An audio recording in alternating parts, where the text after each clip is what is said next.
Hello, Pod Smashers, and welcome to another episode of 80-bit Pod Smash! Where Gaming Goes to Grab a Beer. We are your hosts. Penguin and Termite. I'm Penguin.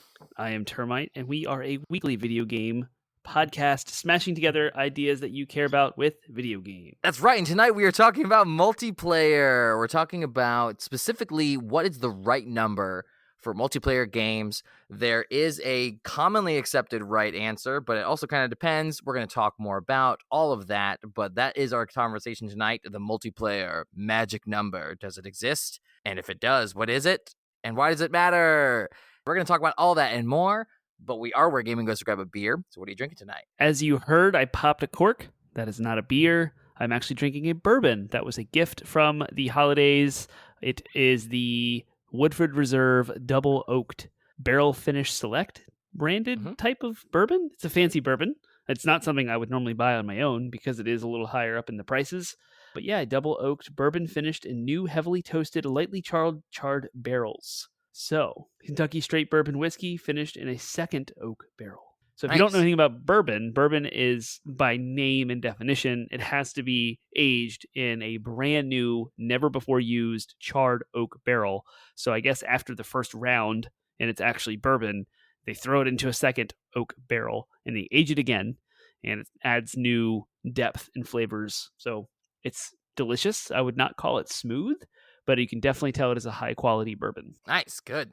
I am drinking, actually, my last beer from my first round at Total Wine a few months ago. So finally circling back around to the last one I had left, which is the Vanilla Porter from Breckenridge Brewery. Ooh, solid. Yeah, nice. Yeah, solid. You don't like porters, though, but... I know, but that's the one I do like. Oh, yeah, nice.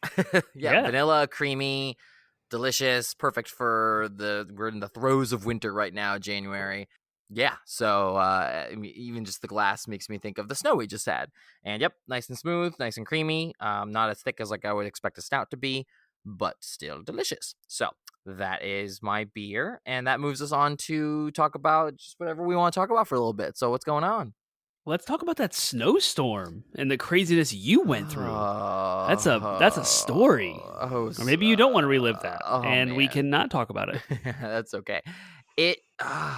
So we had a snowstorm, right? So like Virginia, right? We've had pretty much since I've moved into this house, I've had to maybe shovel the driveway, like probably could count it on two hands, the amount of times since I've lived in this house. And I've lived in this house for coming up on like 5 years now.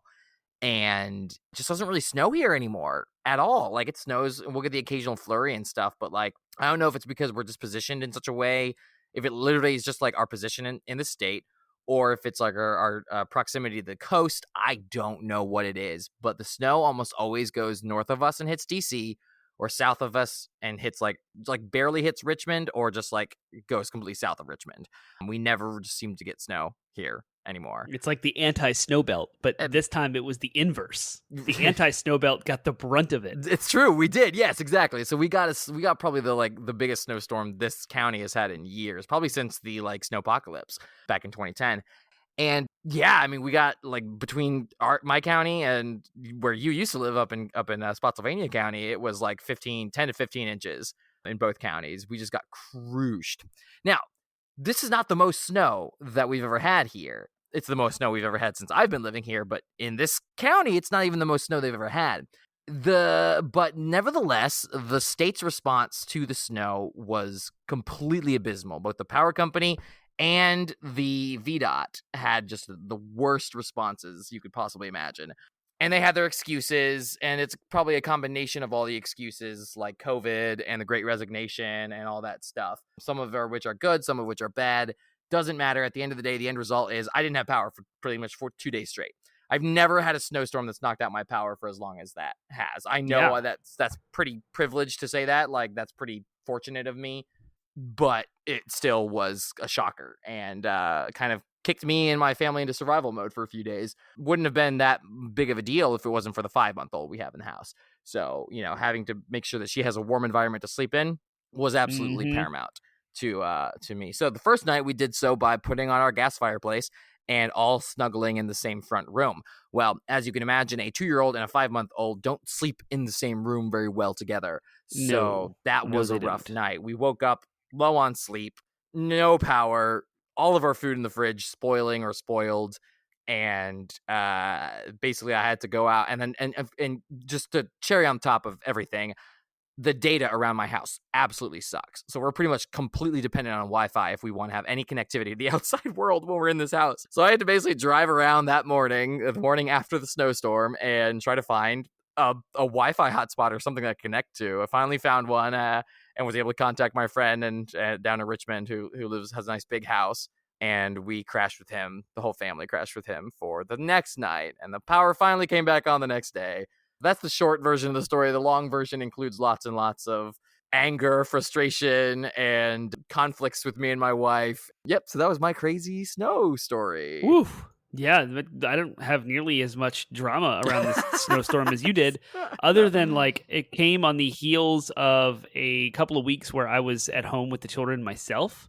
Yeah, And because it was holiday break and my wife has no vacation hours, and so like she had to go to work every day, and I was stuck at home with the kids from sun up to sundown, like pretty much single dadding it, and kind of just resenting, wishing I had family time with the four of us together, and like I wish I could go do stuff, and like the pandemic and Omicron's presence and kind of restricting my freedom to take everyone and go do things. On top of that, we decided this is the only shot we had to potty train our 2-year-old because he won't be home for 5 days with an excuse for all of us to be home grounded for who knows when, like maybe the summer break, who knows. And so this is his time to get potty trained. So that's like, we chose a strategy where you pull a diaper off and it never goes back. Sorry, audience listeners who don't have children who may not care about this, but it's this intense, constant attention, mental drain that you have to do. And then boom, it snowed and extended the kids' stay at home. And I was about to lose my ever-loving mind. I had zero excitement for the snow. I was actually bitter and frustrated by it because I just wanted to go back to normal after 3 weeks off. Yeah, so that was like the snowstorm happened then, and it came down, and my wife did stay home for 1 day to help because she knew how stressed I was. And I think she was like just barely positive in her vacation hours, so she just went negative again to stay home for the day. And I don't think that a lot of people showed up at her job anyway because the roads were horrible and no one had any power. So we did though, and we're very fortunate that we only lost power for like a half hour twice at a time ever throughout this whole storm. See, that's what I thought was going to happen. So I'd like kind of drag my feet on doing anything about it because I'm sitting there being like, oh yeah, we're going to get power back in just a couple hours. And then it was like, surely the power will be on by sundown. And then it was like, the sun's going down, the power's not back on. I need to do stuff. Yeah, nuts. Yeah, at what point did you like flip on survival mode? Shortly before sundown. I think it was like I happened to decide that, you know what, I'll take my son outside, and while he's playing, I'll start shoveling, which was good because it took forever to shovel, like 10 inches of snow. You have a huge driveway too. So not huge, but big enough that it was going to take a lot to shovel. More than an hour, right? Longer than it takes to mow the lawn just to shovel my driveway. Oh yeah. So I finished that around the time the sun was going down, and I was like, I'm going to call the power company. So I made an effort to do that. Couldn't get a signal. And that's when it was like, as I was walking back to the house and like entering the home, my wife had candles lit, and she was letting him play on her iPad because we didn't have TV and we needed something to entertain him or something, right? And that was about the time that I realized, I was like, okay, this could get real. It's supposed to get in the teens tonight, and we're probably not going to have heat. Like, I need to do something. So my wife was like, bless her heart, she doesn't always have the most my wife focuses on the things that I don't focus on when it comes to the survival of our families. Things like, oh, that thing that your son is wanting to eat right now, you have to chop it up or something, right? Like, she focuses on the very minute, like, day-to-day survival things. She doesn't really think about the like apocalyptic crisis emergency survival things. And so I had to like, I told her later, I was like, I really hope I didn't sound condescending, but I needed you to understand that like we can't put a 5-month-old in a room that could get like 30 degrees or less tonight. I don't think it ever got that cold. I think I checked the room in the middle of the night and it was like 50, but that's still too cold, right? Like, I mean, we could have bundled her up, but like, I just didn't want to risk it. I was like, would you rather like have no sleep tonight, or would you rather wake up to a dead 5-month-old? Like, it's just not a trade that I think that's pretty obvious. So it was hell, and it was an awful night, but I still think I made the right call.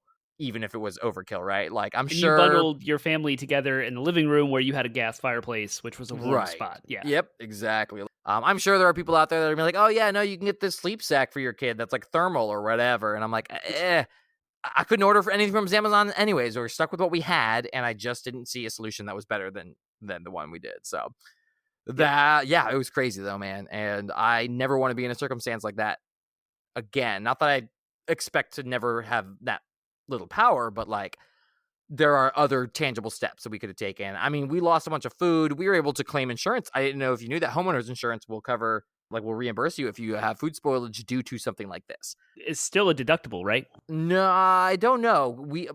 I don't know exactly how it worked. I just know my wife handled it. She called and they gave us like $160 or something like that. Cool. And that was cool. But we could have taken other tangible steps. Like, we could have filled coolers full of snow and at least kept like the milk and stuff cold. Yeah. But there's like, it's weird the things your brain focuses on as priorities in a circumstance like that. And everyone's different. Mm-hmm. Some people would have had a completely different reaction than I did. But I mean, it literally was probably the most like dangerous circumstance that I've faced as our family since we got married. And it was a snow. So it was like a run-of-the-mill January snowstorm. It kind of like, again, it totally throws my life into perspective a little bit because people deal with circumstances like that every day. Plenty of people don't have power at all and they raise 5 months old in all kinds of temperatures. But when you're used to a certain level of, living, there is definitely you have to make adjustments in your brain. And sometimes you overcompensate, but it is what it is. It's the hardest part is just being thrown into that. Yeah, like, yeah. It's one thing if you like your life is dealing with that hardship and you've prepared for it, you live in it, it's your reality, and like that's your everyday. You're and acclimated it's horrifying, to it, right? It's awful, and you got a little taste. But the difference here in the mental panic mode is that you aren't used to that, and you were thrown into it like now, and you had no preparation. Yeah, we had some prep. There were some things. I mean, we fortunately had flashlights and candles, and we had very basics. But no, it was definitely a bit of a shock. And there was definitely something. We had a nice long conversation afterwards about, okay, like, what are some other like crises you could see happening in our lifetime that we might want to prepare for, and what are some of those tangible steps we can take? But surviving inclement and dangerous, unpredictable conditions may not be our favorite thing, but doing this podcast is our favorite thing. Doing this podcast is our favorite thing. Favorite things. A little segment of our show where we talk about something that we're digging. Something cool that happened to us. Something we're excited about. Could be as meaningful and deep as a conversation with your best friend about how they offended you. Or it could be, I don't know, I'm just making stuff up. As shallow as the spicy bag of Doritos is fresh when you bought it. Oh, spicy bag of Doritos. What's your favorite thing? Oh, my favorite thing is the redemption story of that snowstorm where I discovered through where I live now, the neighborhood I moved into, someone had mentioned, there's a sledding hill like over there. And they just kind of pointed in a general direction of the woods. And that meant nothing to me until it snowed. And then there was a notification that went out over our neighborhood that said sledding at the sledding hill at noon. And I was like, okay, well, I got to get these kids out of here. So I dress up my older son who can handle sledding and took him out to this sledding hill. And I was amazed. My expectations were nowhere near what this hill is. You mountain folk now. You mountain it's a monster, you monster swamp hill. Boy. You grew up in swamplands of Virginia. Now you're living in the mountain, boy. Where we have hills. And it's hills. Massive steep hill. Hills so much so that I was like, I want to go buy a tube and a snowboard and some skis like now because I can practice on this thing. This is amazing. My care for the snow came out of the dregs and was lifted into the sky. I was like, yes, this is amazing. Even all that terrible experience has not killed my love for snow. I just don't want it to knock out my power next time. Right? Yeah. And so now I'm like super motivated. I don't have like snow bibs. We only have one pair of snow boots between the two of us, my wife and I. So we both can't be outside with the kid. Like, we don't care about being in the snow. It's not something that we're like super excited about because, like you said, we were in the flatlands where we had no hill, and just going outside with little children lasts a half hour maybe before they're done. And so like for the last 6 years of our life, snow has just been nothing but a burden to get our kids dressed and out the door. Now you and Sam can build snow ramps on like halfway down the hill. Oh, they started to do that. Yeah, the neighborhood kids were all getting together. Yeah. I grew up not too far away from where you are, and we had plenty of sledding hill options, and that was life. Sledding was life. It made the worst part of the year a little bit better, where it's just cold and gray and dark and awful. And but then you have the chance of snow, and you get out of school, and you get to go build snow ramps on the best hills. The best ones, of course, were on people's private properties where you get chased out. There's a little glimpse in my childhood. Of course you tried. There's a little glimpse in my childhood. Oh, no, we Nice. succeeded. We got a good 30 minutes of sledding on that hill before they realized what we were doing. Nice. Trespassing. We do not Exactly. we do not condone 8-bit Pod Smash does not condone trespassing. No, we do not condone trespassing, but boy, it's fun. There's some context. Awesome. Let's see. Gosh, so many things. So many things and so many not things. It's really hard to see the forest for the trees right now because life's a little bit chaotic. I would say my favorite thing probably is a handful. I'm gonna just throw out a bunch of entertainment things. I'm not gonna elaborate much further unless there's something you want to talk about further. Cobra Kai is great. The Witcher season 2 is great. I got Metroid Dread. That's great. Yes. Metroid. You can talk about Metroid all day. I'll be right here for it. I've been having a lot of fun with Hollow Knight. I will dig into Metroid, but only to say last night you and I had a pretty fun conversation. And you pointed out how interesting it was when you pointed out that I had been playing Metroid Dread and talking to you about how excited I was, and it's a game you had loved and beaten from a previous year. And literally last year, yes, I know, but a previous year, it still counts. And then you were talking to me simultaneously about Persona 5, which you finally got to sink your teeth into thanks to some self-isolation you may or may not have had to do. Yeah. And you... That's next week's episode. And you're right. And that was a glimpse into a game that I had played from a previous year that I had already beaten, that I had already enjoyed, and had been trying to get you to play for a while. So it was like we both were having the kind of opposite experience from each other's perspectives of games that we both had games that we had beaten previously that we really wanted the other one to play, and that the other one finally was playing and finally was enjoying, and it all just kind of simultaneously lined up in the same night. So that was fun. It was fun. That was pretty cool. So you made me, and we both said on separate occasions throughout the conversations, man, you're making me want to play X game. I want to replay this again. I want to play Persona 5, and you want to play Metroid again. Yep. It's good. It's good. So it's good to just be able to finally get some use out of my Switch again too. Like I'm looking forward to that, and then I'm probably gonna grab a copy of Arceus. And so it's like, oh man, I'm gonna be like knee deep in my Switch in a way that I haven't been in a long time. So for the audience, that's next week. Oh yeah, can't wait. Yep. All right, cool. Well, that leads us to our final segment, which is DLC. All right, so DLC is a little different today. DLC normally is a conversation you wouldn't have about video games, typically, and tonight's is kind of a conversation you probably wouldn't have. It's not related to our main topic tonight. Well, kind of. I guess it is kind of related to our main topic. But I'm also tying it to a couple of events that have recently happened. Have you heard of the rule of celebrity... The rule of celebrity deaths coming in threes? I think so, because of the 2020, which like wrecked a lot of celebrities. 2020, there was a couple of years where like a bunch of celebrities died, and it happened in groups of 3 pretty much, where it would be like a week where like 3 celebrities died at a time. I want to say it was 2016. I want to say the only reason I realized that is like Michael Jackson, I think, died that year. Or maybe it was sooner than that. Doesn't matter. It's happened multiple times where like celebrities die in 3s. Well, we're having that kind of happen right now. Betty White died right before the new year, which was just heartbreaking for everyone and still not over it. And then Bob Saget, I don't know if you found out, Bob Saget just died today. So that probably dates this episode a little bit when we're recording. It was yesterday, I believe. But but like the news broke today. People started talking about it. That this is when I found out about it. But so again, I'm sitting here thinking, oh my gosh, who's the last celebrity who's gonna die? Someone pointed out there was some author, I think, who maybe died, so maybe that counts. I don't know. Doesn't matter. I'm on edge. Everyone cross your fingers and hope nobody else dies. But nobody ever again dies.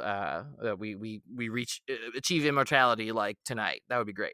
Anyways, I want to do though the rule of 3 celebrities. You know, we're talking about 3 celebrities here, and I want to put a positive twist here, and I want to say I want you to pick 3 celebrities. They don't have to be dead. They don't have to be the ones who just died. They could be dead, alive, doesn't matter. Any 3 celebrities that you would want to play a game with, and what game would you want to play with those celebrities? It has to be a 4-player game. Could be co-op, could be competitive, could be retro, could be modern, it doesn't matter. Who are 4 celebrities you'd want to play, or 3 celebrities you want to play a 4-player game with, and what game and what celebrities? Ooh. Well, Jack Black is the top one. Oh He's my the top gosh, pick. good pick. Yeah. Yeah, definitely Jack Black. The Kevin Hart would probably be high up on my other list, and T-Pain. Nice. Oh, what game would you play? Sorry, real quick. Oh my gosh, Mario Party. Oh, that would be a good group to play Mario Party with. They would be absolutely insane. They'd be lose hilarious, their minds. But like Jack Black would probably eventually, like when it came to Mario Party where tensions are already high, you'd have to be like high or drunk or something, because like Jack Black, I bet, would in particular get really annoying late in the game when stakes are like, Jack! Yeah. I'm going to go with Henry Cavill. Yes. Tom Holland. Okay. And nice. Because I feel like the kid's pretty down to earth. Like the celebrity hasn't really set in to like And there was an interaction between the two of them on the Graham Norton show where Henry Cavill was talking about Warhammer and painting the figurines and also playing the game. He was like, some fans paint the figurines, some fans play the game, and some fans do both. And Graham Norton was giving him, is a talk show host in the UK, BBC. And Graham Norton was giving him a hard time about it, but Tom Holland like raised his hand. He happened to be also on the show at the time. And he was like, that sounds awesome. Can I come over and do that sometime? And I'm like, yes. I just want that show. I want them live streaming them painting Warhammer figures together and then playing against each other. That's what I want. So anyways, so I think those two would be fun to game with. And then I'm going to throw Danny DeVito out there. I mean, it's Danny DeVito. He would just be fun to have around with. And I don't know. I mean, my instinct says to play Smash, but I think I'm going to just throw out GoldenEye out there. 4-player GoldenEye with Henry Cavill, Tom Holland, and Danny DeVito would be a blast. Tom Holland would be lost. He'd be like, what is this archaic, old, clanky, 10 frames per second shooter with this and crazy joystick? There's always one. You see, that's a perfect group because there's like the person who wants to play and have a good time. That's me in this case. There's the person who's probably good and better than everybody else at the table. That's Henry Cavill. There's the person who doesn't know what they're doing at all and is brand new to it and is just humoring us. That's Tom Holland. And then there's the person who's just like doesn't care, doesn't even want to really be there, but is like playing, but is actually like probably kind of good, and that's Danny DeVito. Gramps, I love it. Right? Yep. I love it. Danny DeVito is great. Danny DeVito is just someone that like he's probably kind of a jerk, but like I also want to get to know him. Like I want to just be around him and like soak in what he is and who he is. Great guy. Fascinating. Yeah. All right, that is DLC. We want to hear your 3 celebrities your rule of 3, who are 3 celebrities, alive or dead, that you would want to play games with. If they're dead, they are going to like play games with you as a ghost, though. So just keep that in mind. And what game would you play? We want to hear all of that feedback. We want all of your ideas for that. And Termite, where can the good pod smash of the internet share their ideas if they have them? You can tell us who you would want to play video games alongside Jimmy Fallon at 80bitpodsmash.com, 80bit podsmash, and you can find links to all of our social media outlets, Facebook, Instagram, Reddit, and Twitter. You can start your own subthread or whatever, subreddit. You can start a topic on our subreddit and have a discussion with our community. There's also a Discord server in the link of all of our show notes, so you can find a Discord server, jump in, live chat with anyone in our community and ourselves, and have a good time. You can also find links to all of our podcasting platforms. If you're finding us by way of, say, YouTube or Twitch, and you like to find our Spotify, iHeartRadio, Stitcher, Google Play, or Apple Podcast platforms, the links to all of those are there, as well as our RSS feed that you can throw into any third-party app of your choice, all at 80bitpodsmash, 80bitpodsmash.com. All right, so that leads us to our main topic. We are talking about multiplayer. We are talking about the correct, proper, optimal number of players for multiplayer games, because it's an interesting thing. It's very much inspired by a specific article. Polygon did a interview with some developers who have games that have this particular magic number that are co-op games, and asked them about what were their design decisions that went behind that choice to have that number. And trust me, I'll not keep you in suspense too much longer, but that inspired it. So we'll link off to that in the show notes, so you can read that for yourself, and hopefully we'll talk about more than just their talking points and have some ideas of our own to share. So we're going to start there, though. What is the multiplayer magic number?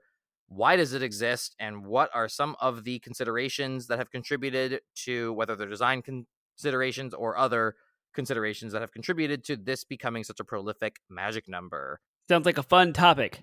It is. The magic number is typically perceived as the number 4. There are typically 4 players to many games, both competitive and cooperative. I don't know if there's like a breakdown somewhere, but I wouldn't be too surprised if 4 made it to the top of the list of like how many players can play the most amount of games. Probably 4 is close to the top, if not the top, because there are a lot of reasons why 4-player games are so prolific. So it is kind of considered the magic number. That said, we're going to talk about games that have different magic numbers for different genres and stuff, and what we think some of those are. But let's talk about number 4 though first. In general, I would say a multiplayer magic number would be defined as the optimal number for multiplayer enjoyment from a game design perspective.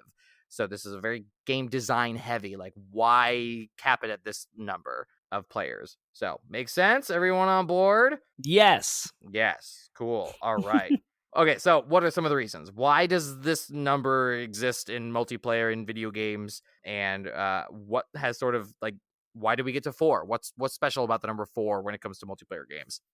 I wonder if you were to tally up all of the video games that are only one-on-one, like 2 players, if it would outrule 4. But well, you got to get rid of all the you have to eliminate every single player game first, because that's literally like entirely not the point.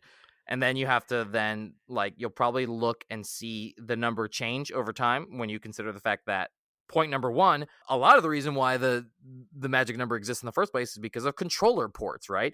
There used to be only 2 controller ports. We got to rewind. We got to rewind the clock before you talk about controller ports. Homie, if you're talking to Termite, we got to have a history lesson in video games. And that is in the 1970s when they were creating these bespoke silicon units and boards with controllers. They didn't have enough memory or hardware to support hardly anything, much less 4 people. So games like Pong, the earliest like multiplayer game that took off Space War was like the OG, but even that was like one cabinet in one lab in the country. It was not a mass produced thing, but Pong was. Yeah. And like that was 2 players with 2 joysticks and an arcade. And that like permeated arcades, bars, and places everywhere.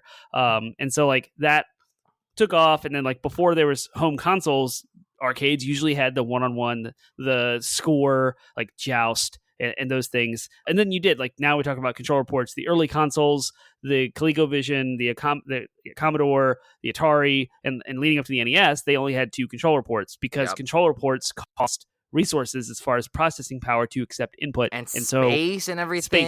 Yes, all of those like limitations. How expensive is it to make another board to create more or to add more processing power, more memory? And the architecture too, right? Like 32. I know 32 is divisible by 4, right? Yes. But it processors were 8-bit. Yeah. So I know that they could have processed 4 inputs at once, but I imagine it would have been that much more taxing on the system when it's also doing things like graphics and stuff like that. So I imagine that also had a huge part into one way or another, some form of physical limitations. It's more than just that though. It's things like TVs, right? Like how many times could you split the screen while it was still visible under TVs that could only render resolution at what can CRTs, what is the resolution of a CRT monitor anyways? I don't know. 240. CRT stands for cathode ray tube, for those who don't know. It is 240. Yeah, so 240, like you split a 240 resolution screen too many times, it's going to start blurring and be impossible to read. So yeah, like even just that, like I think 4 pretty much is the cap of what a 240 could do, CRT could do in general, no matter how big it was, before you started to get real grainy, yucky visuals on each of the screens. So yeah, if you just Google like CRT TV resolution, you're going to see a lot of 480 because that was like way more common. But the resolution of a lot of NTSC content was 240. Yeah, put onto a 480 TV. Yep. So just yeah, it's clarified. Fair enough. But the point is like, how many times could you split a TV? Like even now, like I wouldn't want to split screen more than like 2 or 4 on our like 4K TVs. So yeah, that was a huge limitation as well. You talk about things like you have listed here like shelf space, cabinet space. Like How many Yep. controls do you want literally there? So I And I mean was that thinking of like the Konami side-scrolling beat 'em up games, like the Teenage Mutant Ninja Turtles and X-Men arcades that had 4 lined up. Like those cabinets were huge, and they took up Mhm. so much more space than like a Street Fighter or a Mortal Kombat. So from a business perspective, you don't want to pack your arcade full of these 4-player console units because you could almost like lose physical space to Yeah, money making space. Like there's a ratio and a absolutely. market Yep. research you need to Yup. do for your community. And so like that's a thing. How big can you make a cabinet? Well, Konami did make the 6-player X-Men one with the super wide screen and 6 joysticks, and that was just absurd and extremely expensive, but ridiculously fun. Yeah, it But that affects didn't home take off. consoles Like, too as well. I mean, even just the space, like video games were still a new thing. People didn't have like entertainment systems that had spots, like space for it. So the mhm. controllers and everything, it all took up space that wasn't accounted for in the design of things. Took a while for that kind of stuff to catch up.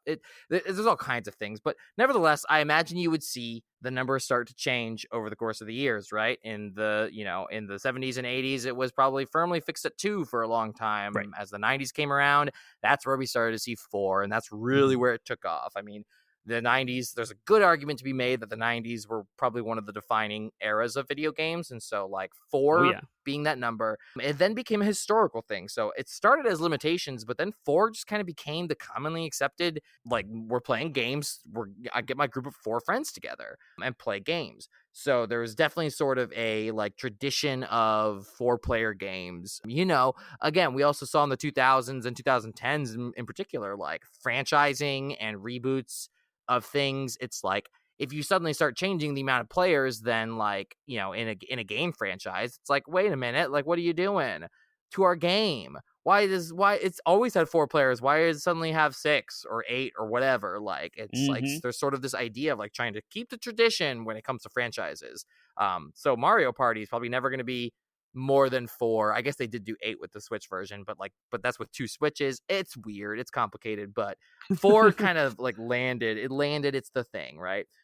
It's funny you mentioned the 90s because that's when the N64 had come out, and that pioneered like 4 players from a console that's easy to put together because the Super Nintendo had a multi-tap that required a separate peripheral and very few games supported it, and the Genesis had it too, which were like the early 90s. But N64 coming out, Yep. boom, four controller 4. ports right Yep. away, and then games that split the screen 4 ways, like GoldenEye, of course, set the world on fire for first-person shooter on the console space.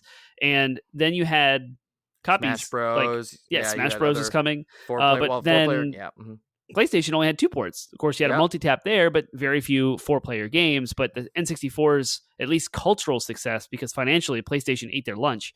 But from a cultural perspective in a video game industry bend, like 4 took off. And so we saw Dreamcast being the first next-gen console at that time have 4 ports in it.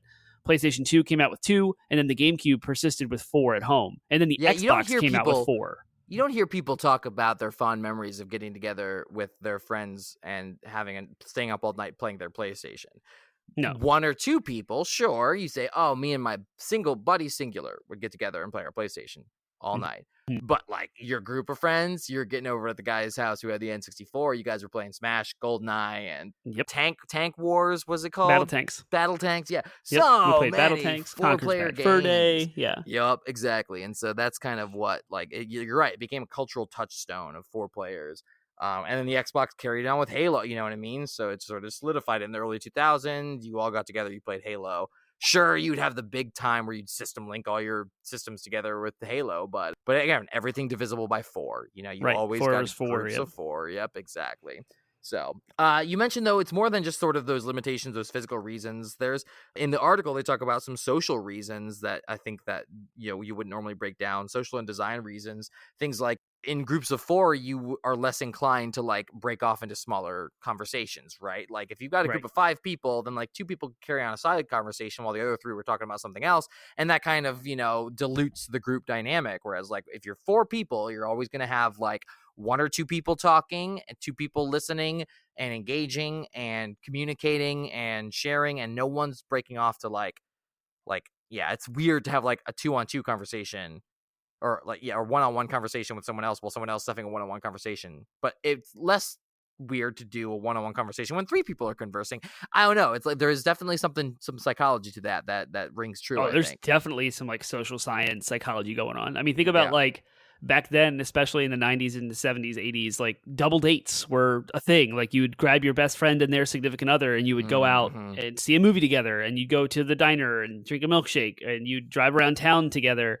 And if you ever had more than 4, you usually split up. Like you said, like you would break off into do different things, then you'd circle back around. If you think of a large gathering, there's Yeah. always like Yeah. small, like huge company party. We just had our company Christmas party, and it was a massive Right. gathering. Little pockets. But Little sure enough, cliques form. exactly, Yep. we had a pocket of like 6 folks, and that even within that sub group of 6 folks, it was like 4 over here, 2 over here, and that would rotate. So then we would just kind of like bounce. So it's always no more than 4 are ever engaged in one single conversation. It's so strange. It's Yeah. organic and it's natural. And check it out next time you find yourself in a group setting when Yeah, there's just not a kinda like- pandemic around. Or people watch. Like go to the mall and like watch people and see how they interact when they're in groups bigger than 4, and see how they interact when they're groups of 4, and see how they interact even when they're groups of 3, right? Like Yep.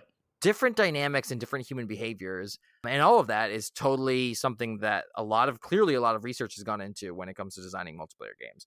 So, but there's also sort of an even like more basic practical social aspect of like getting 4 people together is a lot easier than getting more than 4 people together. I mean, it feels like these days it's even hard to get 4 people together. You're lucky, I feel like, if you got a group of friends that can regularly play, a group of 4 friends that can regularly play games together. That's like, this seems to elude me right now at this stage in life. Yeah. But yeah, I mean, I've got a family of 4, and it's like, I'm looking forward to the day where we can all get together and yeah, play Mario Party, the 4 of us, you know, when my daughter and my son are old enough. That's going to be something that I'm going to want to do with our family. And you can all slit each other's throats. It'll be great. And and nobody's left out in that circumstance. Now, again, as they point out this article, it's awkward if you have more than 4 friends. And someone hops on voice chat when you guys are in the middle of a 4-player game of Ghost of Tsushima, for example, and your friend Dan hops on and goes, "Sup guys, how's it going?" And there's that long awkward pause of like, "Oh, he has the game too. Does he want to play with us? Include him. 4 of us, and we want to include him, but we're also I mean that's totally a thing. So it's like, what comes first though? The chicken or the egg? Is it like 4 players work so well, so they made games 4 players, or is it like games are made with 4 players, so it's awkward when a 5th shows up, right? Like it sounds like it's a mixture of the 2, right? Yeah. So yeah, but yes, the general idea is like getting people's schedules lined up in such a way where 4 people can get together is a challenge, right? And usually requires someone to drive it. I've been that person in the past. I've been that person who just like, we're getting together and we're doing stuff. And like, I find it funny that like when I got married and moved to this area, I was no longer that person. I was no longer the person in our friend group who was like driving get-togethers. Who was that? Oh man, there was a combination. I feel like our friend Nathan Thomas did a really good job of that when he still lived here.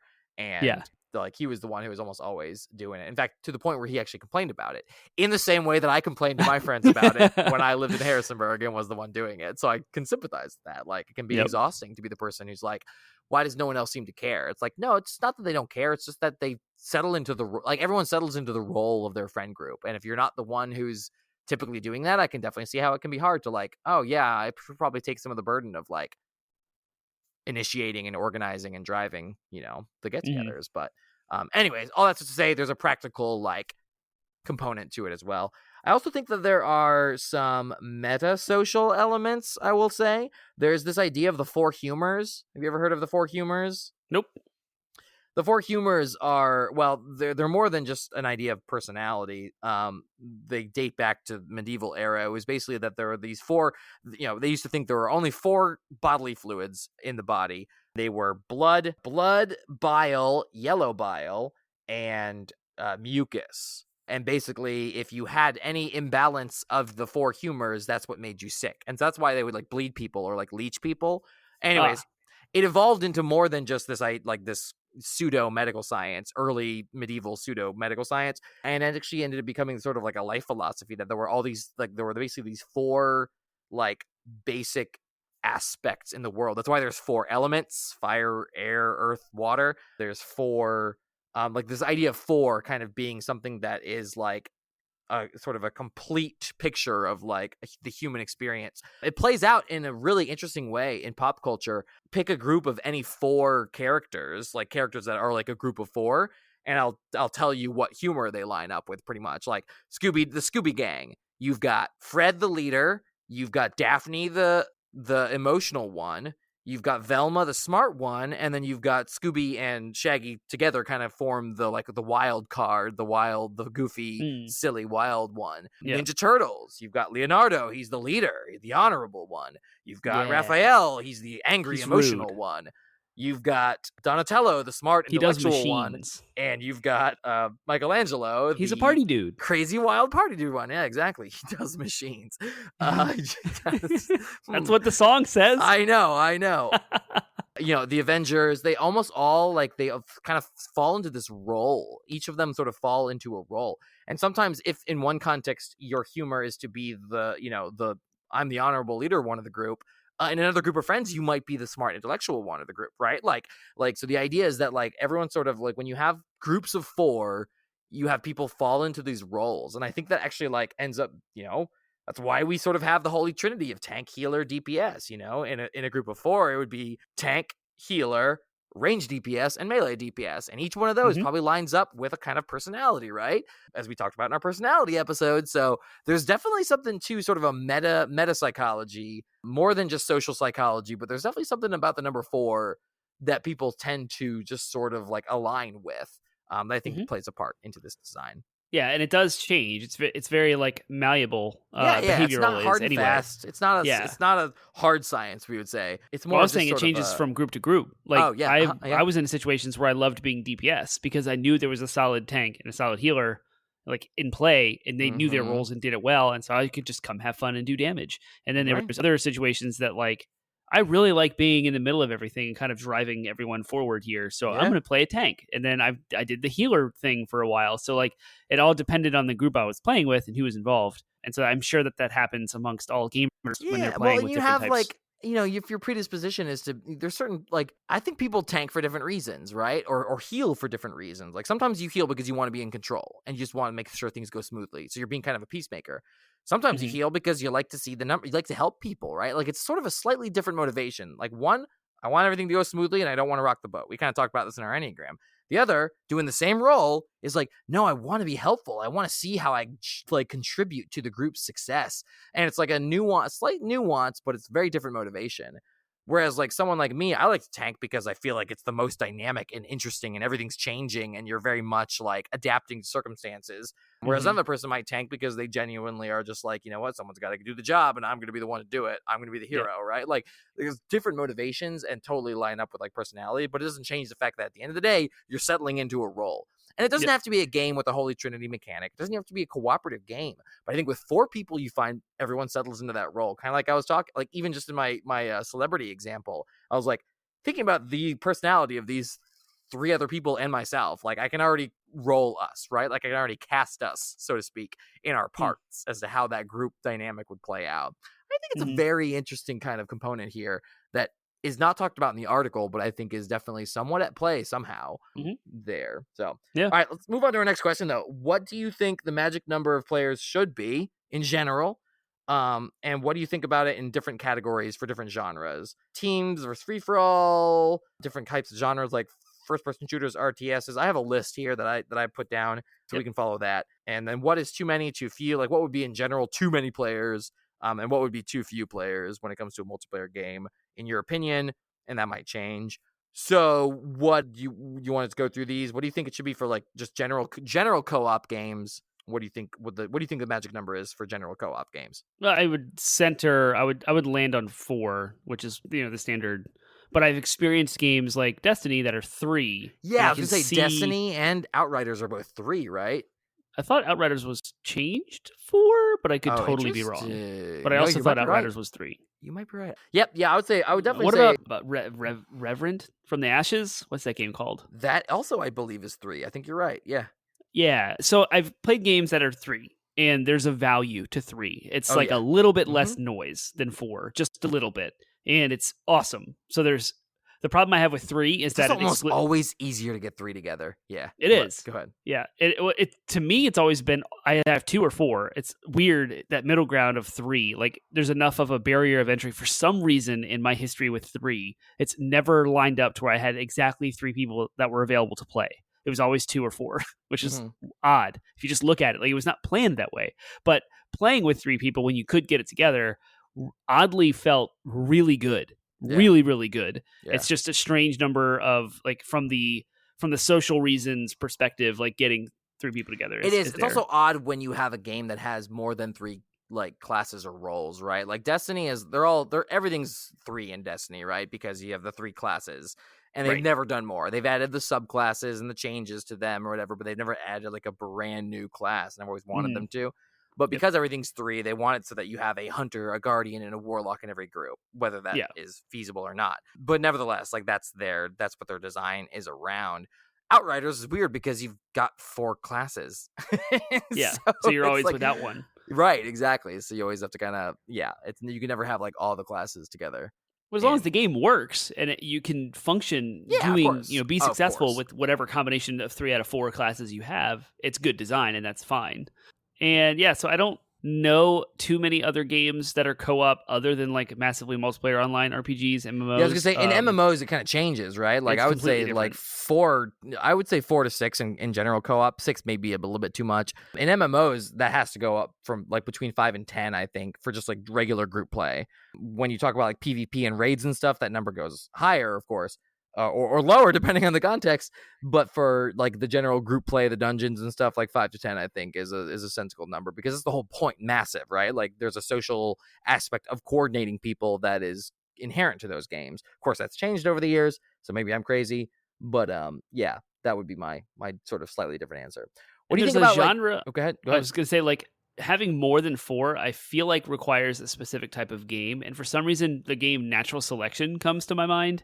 Natural Selection is a first-person shooter mod from like the Half-Life source engine that had combinations of the RTS where you're building buildings with a commander and first-person shooter, aliens versus marines, and it was more than 4 versus 4, but you needed like to have enough people on the first-person shooter aspect fighting each other on the ground to have a different range of classes, different types of shooting type of mechanics. So you had like your support machine gun, you had your sniper, and you had like those kind of combinations of people on the ground, but you had to have a commander that was able to like set down buildings to do the upgrades and buffs, but then you also had someone going out and getting resources to fund the building. And so mixing those 2 genres together required more than 4 people, and in something like that it's very unique. I like a higher number than 4 for that. But going back to our original point, a game like that trying to communicate is awful, because you have people on the ground talking about where they're shooting, where the enemies are coming from, and how to collaborate like in the trenches, so to speak. But then you also have the commander and the resource gatherer trying to communicate like what buildings to put where and what units to upgrade. It was a mess. So like that's where it kind of fell apart. That was the end of that brilliant game design. So it was kind of difficult. But, sorry, I want to throw that out there. Like the higher than 4 games that are out there get a little nuts. Yeah. All right, cool. So I feel like there's a big difference in this one. Team versus team games. So what I mean by that are like any PvP game that pits a team against another team. And this pretty much includes all esports that aren't any kind of like one-on-one. So probably not Smash, unless you're talking about Team Smash. And so things like your Overwatch, your Valorant, your League of Legends, they all have a pretty solid number of players that are like, this is an Overwatch team. And it actually ties into a fairly bit of a controversy around Overwatch 2 recently, because that number changed for Overwatch. So what do you think the best number for like a versus, like X number versus X number in a team like PvP game? I know from personal experience, all of my best times in the world playing video games online like that has been 4 versus 4. Interesting. Anything more has Halo fun Infinite's pockets. Mm-hmm. Yep, Halo Infinite's 4 versus 4, and it's awesome. There's Big Team Battle, which is crazy and hectic, and I don't have as much fun. It's nuts. And then there's other games that have done that, where it's just more. Even Overwatch is the 6 versus 6. I find that a little hectic. Team Fortress. I don't know what it is. It's an untangible kind of discomfort with more than 4. We'll talk about that with. I think I'll dig into what I think you might be experiencing when we talk about specifically the first-person shooter genre. Gotcha. But the industry standard right now is 5 versus 5. I think it comes from League of Legends. Yeah, with the lanes. League of Legends, right? There's 3 lanes, and those lanes are important. And then there's also the jungle, right? And so it's usually like one person can cover the top lane, one person can cover the bottom lane, 2 people fight in the middle lane, and then one person from each team does jungling, which is like killing. It's like PvE portion of the experience. But they're between the lanes, right? So the jungler would go like support one of the lanes that's having trouble. But so like that, because of that basic gameplay, like 5 people became the standard in League and MOBAs in general, I think. And then like all these other, a lot of esports kind of came out of that. League was one of the first like major esports. And so now I think that 5 has, like Valorant, I think has 5. Overwatch has 6, but Overwatch 2 is changing to 5, forcing you to have only 1 tank instead of 2. And so, 5 is kind of the spice melange, apparently, for those team-based competitive games. I, for one, don't have a problem with 6. I like 6 in Overwatch. I like 6 better than 5, because then you'd have 2 from each role. You'd have 2 healers, 2 tanks, 2 DPS. I think that symmetry there worked out great and allowed people the flexibility. In a game like Overwatch, flexibility is important, so I thought that was always good. But 6 5 to 6. Like Battlefield does the 64 versus 64 128 player craziness, right? And that's just nuts. What I do appreciate about what they've done, though, is allow you to squad up in teams of 4. So then you have your support, sniper, healer, and then I don't remember the other class. I can't repair. Oh yeah, I didn't even add freaking like Battle Royale, like that also. Like, oh yeah, yep. You have what is the team size in Apex? Isn't that 3? I think it's 3 against, but you're like, again, you just have a massive amount more people. Spellbreak, I think, also did 3, but like some of them are free for all. So speaking of free for all, what do you think the right number of people in a free for all is? It depends on the game. It does depend on the game. It's hard. I would say 4. I would say like 3 people in a free for all is just like 2 people are almost always going to team up against the one. So like 4 creates that dynamic of like there's always, you always got to watch your back. You can't trust anyone, right? You can't team up against anyone either, because that other person will just come and mess with you. So free for all, the whole point of a free for all game is the chaos that comes of having to fend for yourself against 3 other people who want to kill you, right? And that's everyone has that, right? At least 3 other people. So I would say you can take that and then ratchet it up as high as you want, but probably cap it. I would say 20 people, depending on the game too. 20 people in Smash, too much. 20 people in a battle royale, probably too few, right? Depending on how big the map is. But I can keep track of 20 pretty well, I think. But anything more than that gets like, oh gosh, too much. Unless the game has like a very clear way of dealing with that number of people. Fall Guys is a great example. My gosh. That's so much.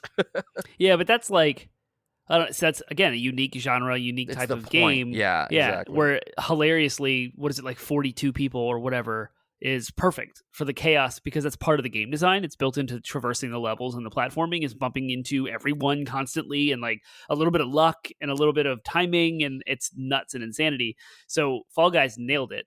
But that's not a typical example of most games. That's why it did so well when it did. Yeah. But then you have like 24 players, to me, feels really good for like a first-person shooter free-for-all. Mm-hmm. First, like Quake 3, Unreal Tournament, Halo. Like 8. Something about 8 players in free-for-all. Like there's been a couple games I've played. Too. That feels really good for a free-for-all, right? It's a little bit more than 4, so it's like you get that feeling of like anyone could be around any corner, but you could do it on smaller maps as opposed to like 24 people. I feel like you'd need like a huge, like a Sidewinder minimum size when it comes to Halo maps, if we're using that as the basis. Yeah. I'm looking up a game that I cannot remember. Planetside. Have you ever heard of that? I have, yeah. Yeah, the massively multiplayer online first-person shooter. I think it was a game ahead of its time. The internet and the collective like broadband, I don't know what was lacking to make it successful. I guess it's still going. It's free to play. Yeah. Uh-huh. But just like global thousands and thousands and thousands of players, all like subdivided into smaller battles that like you fight for a faction, and so that you can take over planets and geographical locations, and that's all.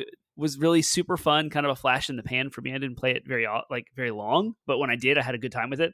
But it's all about how to subdivide down to 3 or 4, which is that magic number, right? Right. It's all like squad up, or who's in your smaller team, maximum number of 6. Overwatch has the 6 two by 2x2 Yep. for the roles that you fall into. But I just thought it was worth noting. There was a PlayStation 3 game called Mag, but it tried to do the same thing. Massively multiplayer online first-person shooter, massive action game. That's what it was called. Gotcha. Yep, All right, same deal. those are all kind of like subgenres. They're games that could apply to a bunch of different like what we consider genres typically. Let's like dig into a couple other genres that are typically multiplayer that either have multiplayer modes or are typically multiplayer games. First-person shooters. I think 4 to 6 is good for co-op, and then 4 to 10 for competitive. But again, 10 being like, this is like a big team battle. This is like a special thing, right? This is something that's like, oh yeah, you want the feeling of being like a big army and having a big team, right? Like that's like the max. I would say, 4, 5, 6 is kind of that core for both modes. Yeah. Mm-hmm. And the reason that, circling back around, you were talking about this when you were talking about like 6 people in, team versus team games. With first person shooters, I feel like because that field of vision is so narrow, right? Like you can't see if someone sneaks up behind you, you don't know they're there most of the time. Radars and other tricks are great, and directional indicators for damage are great. But at the end of the day, it just sucks to be like, okay, I can only see so many things. Whereas if you're talking about like a RTS game where it's top down or whatever, there's all kinds of other game cameras out there that are less restrictive to what you can actually see on the screen at a time. Mm-hmm. And if you get more than like 6 people, you're starting to get some of that frustration of being like, all right, that person just came out of nowhere. Yep. So, yep. And that's what happens in Battlefield constantly. All the time. Yeah. 128 people. Games. Oh, that's cool, right? Call yeah, of it's Duty awesome. Was, and like, yep. You just just like run, about die. Halo, the shield in Halo at least gave you a few seconds where you could turn it around. Right? There's even a thing, the reversal trophy. I don't think they're called trophies, badges, whatever. Yeah, badges. You can get a reversal if someone shoots you first and then you end up killing them. Right. And that's possible. That's literally, I feel like, not possible in Call of Duty. It's like it's not. It's like tag. You're done. You're done. Exactly. Yeah. It's tag. That's probably what I always hate about Call of Duty. Yep. Cool. What do you think about real-time strategy games? What do you think is like a we're talking probably competitive here, but if like you had teams of real-time strategy, what would you want the like number versus number of a real-time strategy game to be? The number really changes the dynamic. Totally. Lot.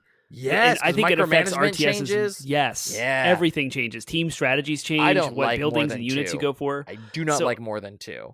You like 2 versus 2? A 2 versus 2 RTS is probably there's so much to pay attention to, right? Anything beyond that is just like, it's like, okay, whatever. Like it feels less like a strategy game and more like less like you're strategizing well with your other person than is just like, okay, like you guys just got the right lucky combination of units out faster, right? I don't know. That's it's different. I feel like you don't need as much skill the bigger the team is. And so I remember playing lots of StarCraft 2 and Warcraft 3 where we would do 4 versus 4, and I would do that to warm up. I would warm up with a 4 versus 4 game just to get my build order straight and like get my hands and keys, like get everything flowing, get my mind right to like get into it before I would go to a 2 versus 2, which is where I really had fun. So it was like 4 versus 4s were chaotic, a little fun. There's a lot of room for error. You can have one member of the team kind of slow and new and learning the game, and like the other 3 kind of carry it and still have a chance of winning. Or like 2 versus 2, you had to be tight. You had to know what your strategy was and you had to get it and execute it. Like RTSs just changed the game. Like totally different games entirely when you do 2 versus 2 versus 4 versus 4. Oh, I agree. But they have their places. Totally agree. Yep. And 3 versus 3 was weird and it never really made sense to me. I don't think it worked, but that's just me. So this is a big category, so it probably is going to be a big number. But what do you think about RPGs? Tabletop, cooperative, turn-based, JRPG, ARPG, all MMORPG. What do you think like a good RPG group size is? Final Fantasy nailed it with 4. Like it continues to be 4. Well, but you talking about like Final Fantasy 14? No, like in general, Final Fantasy 1 started like on the NES group, with a party team of 4. Okay. And got it. Most RPGs copied that. Like Breath of Fire, I feel like Dragon Warrior. Yeah. I feel like 4 people, including your DM, goes back to like, like the like Stranger Things even had like the 4 of them playing D&D together. Dragons. Yep. So I think tabletops. Considering the DM almost always writes a character in an NPC that joins the party that's like the one they're controlling. The DM doubles up as someone who's making the game and like guiding the game and also like playing alongside the team.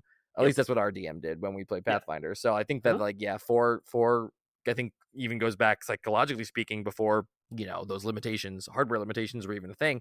because it's from tabletops too.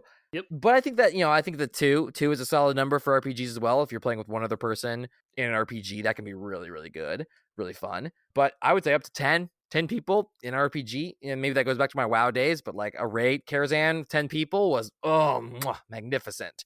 The just right amount of people where it's like you're organizing a group and you're coordinating as a team, a proper team.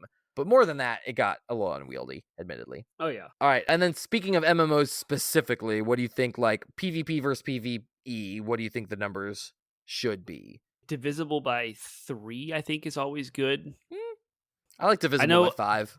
I was going to say, when I did the heroics in World of Warcraft, which was kind of the only time I ever dove into group MMO type stuff. I guess Final Fantasy 14 has their equivalent analogous group size of 5. Those are always really fun. Yeah. Well, but and then like I think that I never liked the PvE raids that were 40. So vanilla WoW, Burning Crusade made a good decision dropping the cap to 25 for the big raids, and then 10 for the smaller raids. Because too much, right? Like 40 people were too much to organize and get together, and too much drama when you only had a certain amount of pieces of loot drop, and then people would fight over it. Like, it caused so many problems. 40 people, 25 was more reasonable, and 10 was perfect. So, but PvP, this was hard for me because like on the one end you have like the arenas where it'd be like 2 versus 2 or 3 versus 3, and that's tight. That's a tight little game, like PvP match. But on the other end, you have the complete opposite of like Alterac Valley, where you had 40 people versus 40 people, and it was nutso chaos awesome. It felt like you were in a war, right? Like, that's what MMOs can do, right? No other game out there can make you feel like I am riding into battle alongside, an army full of actual people. Like, what other game can do that? None, right? So I know that like Guild Wars had their world versus world, which I think was like 50 versus 50 of like literal realm versus realm combat. Ooh. Like server versus server combat. So like MMOs have a rich history of like massive PvP battles. So I don't know what the right is, but 40 sounds right? That's 8 groups of 5, right? Yeah, 8 groups of 5, which 8 and 5 were both other numbers that came up in this conversation. So I think that makes a lot of sense.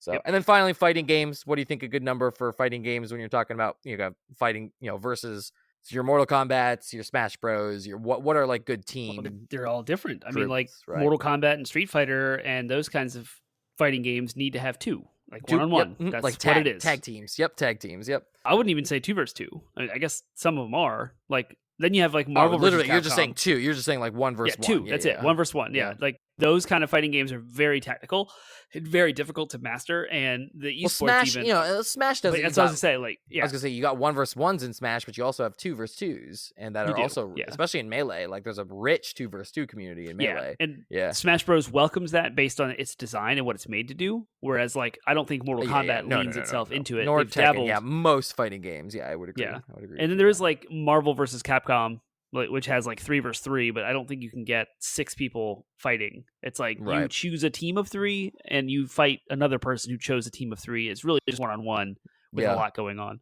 Yep, cool. Yeah. All right, we don't have a lot of time for this question, so I'm gonna kind of merge the two last questions here, and say, do you think that these numbers need to change? So therefore, like, what do you think the future of this magic number is, or these magic numbers are? And do you think that, again, it is one of the worst feelings in the world to like not have enough people to play a game. Like we literally cannot play because we don't have enough people. That is like heartbreaking, I think, for anyone who's set aside time to play games with their friends. So do you think developers should be more flexible about the number of players that can do an activity? And what are literal design methods that developers can use to adjust around the fact that you don't have enough people to play games?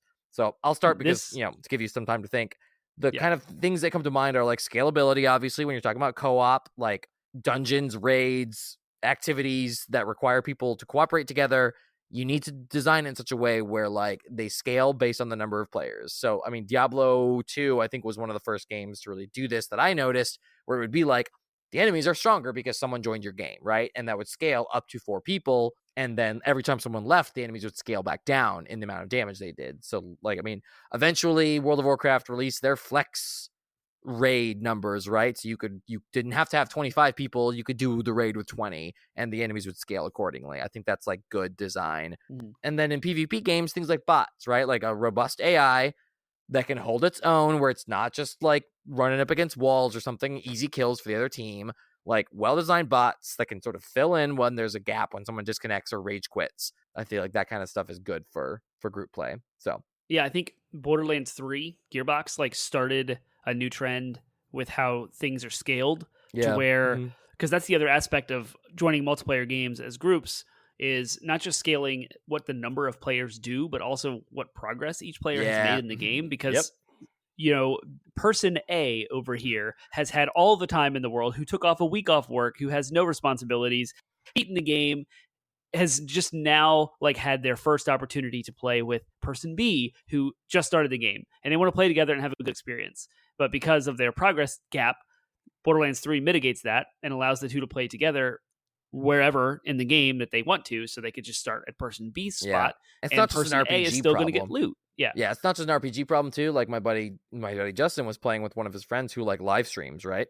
Who's Mhm. like basically like a at least semi-professional gamer, and they were playing Halo together. And like my buddy Justin was like, "I hate this game. Like I suck at it, and I hate it." And his streamer friend was like, "No, dude, you're playing against like double diamonds or whatever like the rank is. Like you're playing against people who are ranked way higher than your skill level because you're matched with me, and that's a progress thing, right? And Yep. that is a problem that faces." Excuse me, multiplayer games of any Yeah. kind. Mhm. You're right. That's good. I think that so yeah, finding whatever that middle ground is, whatever that scalability looks like, it's harder for PvP, I think, than it is for PvE. Because then, if again, if you just hit the middle, like if you literally just average the two numbers and throw the person in that game, then the person who's awesome is gonna just crush everybody in that game. So like that can't happen. So Yep. yeah, it's And if you tough. think about like the Ghost of Tsushima issue you mentioned, where you were a fifth player and we were in the middle of doing the raid, if for that game is designed specifically, like adding a fifth person and buffering the enemy's health or whatever would not work at all, because it was Mm-hmm. all about the placement of the enemies and not how strong they were. Yeah, yeah, How strong they were was like a secondary feature. It was more like, I'm occupied because these Oni are over here that are like really strong, buffed up enemies that take a while to kill. They're keeping me busy and they're attacking things that I need to defend. And if you right. jump Which is in why as a I fifth think player, that my answer to that is things like really robust spectator modes where I could have just joined and like hung out and watched. Like then I would have felt like I was involved even if I'm not playing. Or the ability to remote control, swap in, be like, hey, you want to turn? You want to take over Danny's controller, Termite's controller, right? Like sweet, awesome. Like boom, remote in, we're already good. Quick swaps in general. But even like when I think of spectator modes, I'm like, I want to be able to like help my friends, right? Like if I'm watching them, I want to be able to, like every once in a while, I'll be able to send them an item or something. So like a fifth person could be involved without actually playing the game, but still being able to like get on their controller and like send buffs or items or something to the team, coordinating with them. Like there's totally ways that developers could work that kind of thing, that kind of cooperative play into a game, even if the person is just a fifth wheel, so to speak. So cool. Do you think any of that's going to change though? Do you think that we're going to see more things like that?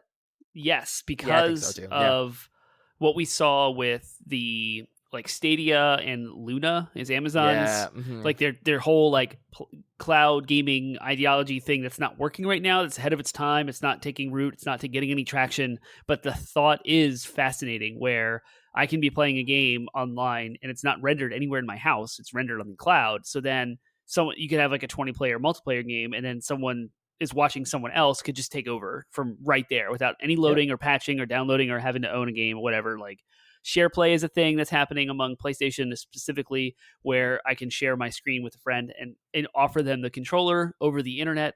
So it's like the proverbial controller, and then they get to play my game for me. You would offer to do that in Bloodborne for our community when you were doing your October Bloodborne event. So like things like that, I think, are taking root as the internet infrastructure. Play for your character. I was just going to join you, but yeah, it's fine. I thought you had mentioned you would do that to people. Did I? I thought you did. Who would want that? Like, here, let me get Me? through the first level of Bloodborne. Yeah, for like for I'm you. struggling. You just jump in, like you take it, and then you do the thing, and I get the trophies. Heck yeah, let's go. You just want me to remote play Bloodborne your entire and give me all the trophies for you.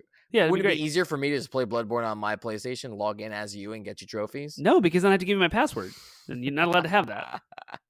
All right, cool. Yeah, I would say that I don't think that anything is going to like change in the sense that like the number 4 is not going anywhere. 3, 5, all those numbers, they're not going anywhere.